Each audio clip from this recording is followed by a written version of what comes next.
আসসালামু আলাইকুম বন্ধুরা, আশা করি আপনারা সকলেই ভালো আছেন।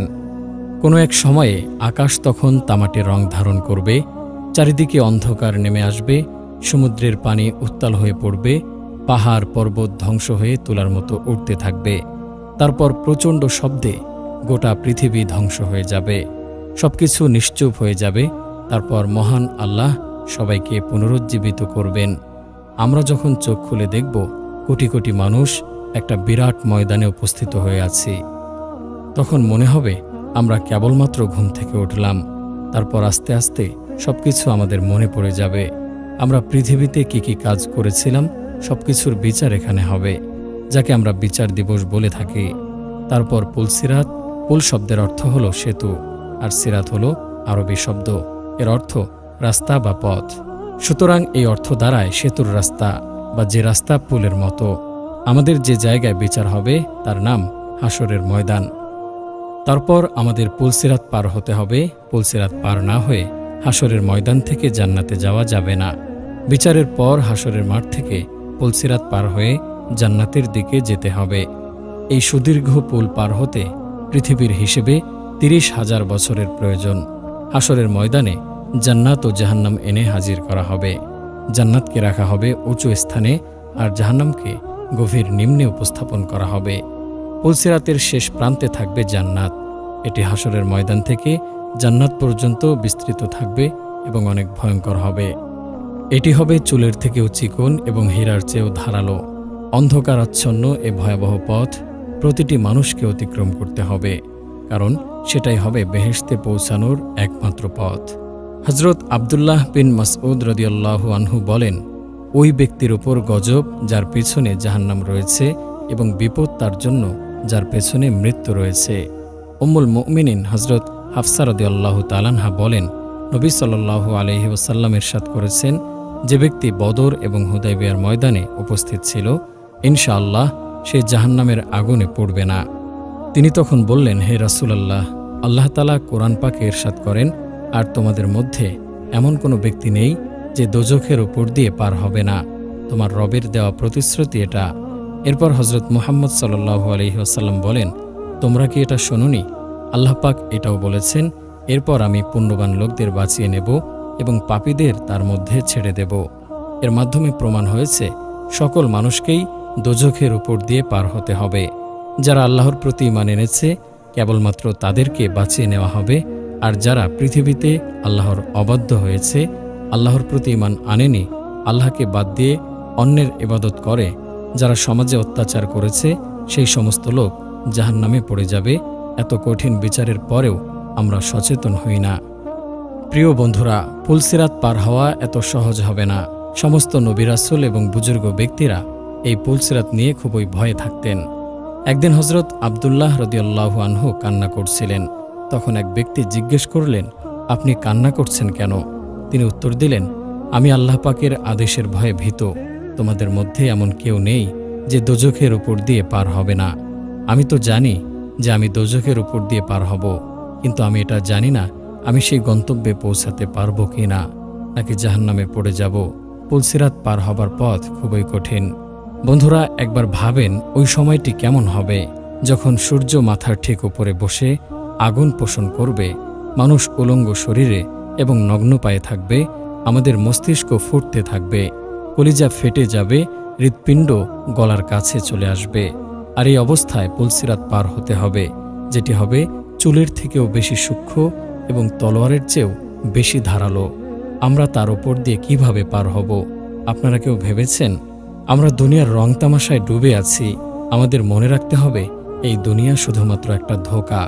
হজরত হাসান বসরি রহমতুল্লাহি আলাইহি একজন লোককে হাসতে দেখলেন। তিনি তখন তাকে জিজ্ঞেস করলেন, হে যুবক, তুমি কি পুলসিরাত পার হয়ে গেছ? সে বলল, না। তিনি আবার বললেন, তাহলে কি তুমি জানো তুমি জান্নাতে যাবে? সে আবারও বলল, না। তখন হাসান বসরি রহমতুল্লাহি আলাইহি জিজ্ঞেস করলেন, তাহলে তোমার এই হাসি কিসের উদ্দেশ্যে? যখন সামনে তোমার জন্য এত বড় বিপদ, তুমি তোমার গন্তব্য জানো না, তাহলে তুমি এত নিশ্চিত হয়ে কিভাবে হাসছ? এরপরে আর কেউ ওই ব্যক্তিকে হাসতে দেখেনি। পবিত্র কোরআন ও হাদিসের কোথাও সরাসরি পুলসিরাত শব্দটি ব্যবহৃত হয়নি। আল্লাহ তাআলা বলেন, তোমাদের মধ্যে এমন কেউ নেই যে তাকে এটা পার হতে হবে না। এটা তোমার প্রতিপালকের অবধারিত ফায়সালা। তারপর আমি ধর্মভীরুদের নিস্তার দেব এবং অত্যাচারীদের অধোমুখে জাহান্নামে নিক্ষেপ করব। সূরা মারিয়াম আয়াত ৭১-৭২। পুলসিরাত অতিক্রম করা সম্পর্কে রাসূল সাল্লাল্লাহু আলাইহি ওয়াসাল্লাম বলেছেন, সেদিন কেউ বিদ্যুতের গতিতে, কেউ বাতাসের গতিতে, কেউ ঘোড়ার গতিতে, কেউ আরোহীর গতিতে, কেউ দাঁড়িয়ে, আবার কেউ হাঁটার গতিতে পুলসিরাত অতিক্রম করবে। উম্মুল মুমিনিন হযরত আয়েশা সিদ্দিকা রাদিয়াল্লাহু তাআলা আনহা থেকে বর্ণিত, রাসূল সাল্লাল্লাহু আলাইহি ওয়াসাল্লাম বলেছেন, জাহান্নামের ওপর একটি পুল আছে যা চুলের চেয়েও বেশি চিকন আর তরবারির চেয়েও বেশি ধারালো। এর ওপর লোহার শিকল কাটা থাকবে, মানুষের এর ওপর দিয়েই গমন করবে। কেউ চোখের পলকে, কেউ বিদ্যুৎ গতিতে, কেউ বায়ুবেগে, আবার কেউ উত্তম ঘোড়া ও উটের গতিতে পুলসিরাত পার হবে। আর ফেরেশতারা বলতে থাকবে, হে প্রভু, সহি সালামতে অতিক্রম করাও, হে প্রভু, নিরাপদে পার করাও। কেউ নাজাত পাবে, কেউ আহত হবে, কেউ উপর হয়ে পড়ে যাবে, আর কেউ অধোমুখী হয়ে জাহান্নামে পড়ে যাবে। অপর হাদিসে নাজার ইবনে আনাস মালিকের বাবা থেকে বর্ণিত, তিনি বলেন, আমি রাসূল সাল্লাল্লাহু আলাইহি ওয়াসাল্লামকে কিয়ামতের দিন আমার জন্য শাফাআত করার জন্য প্রার্থনা জানিয়েছিলাম। তিনি বললেন, আমি তা করব। আমি বললাম, ইয়া রাসূলুল্লাহ, আমি আপনাকে কোথায় তালাশ করব? তিনি বললেন, তুমি প্রথম পুলসিরাতে তালাশ করবে। আমি বললাম, যদি পুলসিরাতে আপনার সাক্ষাৎ না পাই? তিনি বললেন, হাউজে কাউসারের পাশে তালাশ করবে। আমি বললাম, যদি সেখানেও না পাই? তিনি বললেন, তাহলে মিজানের পাশে তালাশ করবে। এ তিনটি স্থানে আমি হারাব না। তিরমিজি কিয়ামত অধ্যায়ের সিরাত অনুচ্ছেদ। আবু হুরায়রা রাদিয়াল্লাহু আনহু থেকে বর্ণিত, তিনি বলেন, একদা কতিপয় লোক বলল, রাসূলুল্লাহ সাল্লাল্লাহু আলাইহি ওয়াসাল্লাম, কিয়ামতের দিন আমরা কি আমাদের প্রভুকে দেখতে পাব? তিনি বললেন, সূর্যের নিচে যখন কোনো মেঘ থাকে না, তখন তা দেখতে কি তোমাদের কোনো অসুবিধা হয়? তারা বলল, না ইয়া রাসূলুল্লাহ। তিনি বললেন, পূর্ণিমার চাঁদ যদি মেঘের অন্তরালে না থাকে, তবে তা দেখতে কি তোমাদের কোনো অসুবিধা হয়? তারা তখন বলল, না ইয়া রাসূলুল্লাহ। তিনি বললেন, তোমরা নিশ্চয় কিয়ামতের দিন আল্লাহ তাআলাকে ঐরূপ দেখতে পাবে। আল্লাহ তাআলা সকল মানুষকে একত্রিত করে বলবেন, তোমরা পৃথিবীতে যে যে জিনিসের ইবাদত করেছিলে, সে তার সাথে চলে যাও। অতএব সূর্যের ইবাদতকারী সূর্যের সাথে, চন্দ্রের ইবাদতকারী চন্দ্রের সাথে, এবং মূর্তি পূজারী মূর্তির সাথে চলে যাবে। অবশিষ্ট থাকবে হযরত মুহাম্মদ সাল্লাল্লাহু আলাইহি ওয়াসাল্লামের উম্মতের লোকেরা, যাদের মাঝে মুনাফিক সম্প্রদায়ের লোক থাকবে। আর আল্লাহ তাআলা তার ব্যতিক্রম আকৃতিতে তাদের কাছে হাজির হবেন এবং বলবেন, আমি তোমাদের প্রভু। তখন তারা বলবে, আমরা তোমার থেকে আল্লাহর কাছে পানাহ চাই। আমাদের প্রভু না আসা পর্যন্ত আমরা এই স্থানে থেকে যাব। আমাদের প্রভু যখন আমাদের কাছে আসবেন, আমরা তাকে চিনে নেব। এরপর যে আকৃতিতে তারা আল্লাহ তাআলাকে জানত, সে আকৃতিতে তিনি তাদের কাছে হাজির হবেন এবং বলবেন, আমি তোমাদের প্রভু। তখন তারা বলবে, হ্যাঁ, আপনি আমাদের প্রভু। তখন তারা আল্লাহ তাআলার অনুসরণ করবে। এরপর জাহান্নামের পুল স্থাপন করা হবে। রাসূল সাল্লাল্লাহু আলাইহি ওয়াসাল্লাম বলেন, যে সর্বপ্রথম আমি সেই পুল অতিক্রম করব। আর সেই দিন সমস্ত রাসূলের দোয়া হবে, হে আল্লাহ, রক্ষা করো, রক্ষা করো। সেই পুলের মাঝে এমন এক গাছের কাঁটা থাকবে, তোমরা কি কাঁটা দেখেছ? তারা বলল, হ্যাঁ ইয়া রাসূলুল্লাহ। তখন রাসূল সাল্লাল্লাহু আলাইহি ওয়াসাল্লাম বললেন, এ কাঁটা কত বড় হবে সে সম্পর্কে আল্লাহ ছাড়া কেউ জানে না। সে কাঁটাগুলি মানুষকে তাদের আমল অনুসারে ছিনিয়ে নেবে। তাদের মাঝে কতিপয় লোক এমন হবে যে তারা তাদের আমলের কারণে ধ্বংস হয়ে যাবে, আর কতিপয় লোক এমন হবে যে তাদের আমল হবে সরিষাতুল্য নগণ্য।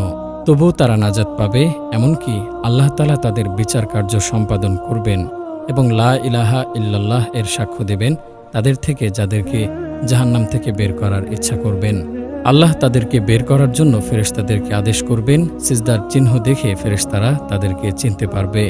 আর আল্লাহ তাআলা বনি আদমের ওই সিজদার স্থানগুলিকে জাহান্নামের জন্য হারাম করে দিয়েছেন।